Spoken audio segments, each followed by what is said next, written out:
Hey, church, here we are today starting Daniel chapter 3. And in Daniel chapter 3, what we see is this King Nebuchadnezzar, he really wants worship, right? So go back to chapter 2, and what we find is Daniel interprets the dream, and he says, Nebuchadnezzar, you are the head of gold. And so what does the world do when we tell them, hey, you're doing pretty good? Well, this is what Nebuchadnezzar does. He says, well, I'm going to make an image of gold. So chapter 3, verse 1, King Nebuchadnezzar made an image of gold, whose height was 60 cubits, its breadth 6 cubits.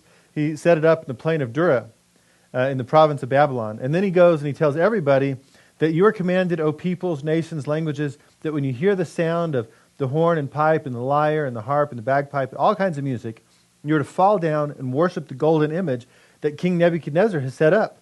And whoever does not fall down and worship shall immediately be cast into a burning, fiery furnace. Like they're going to die. And so he does it, and everybody falls down and worships. Here's what I want you to see. Nebuchadnezzar, man, maybe he's prideful. He said, man, God has set me up as the golden head. I want everybody to worship me, right? So he wants everybody to be loyal to him and put him first and worship him.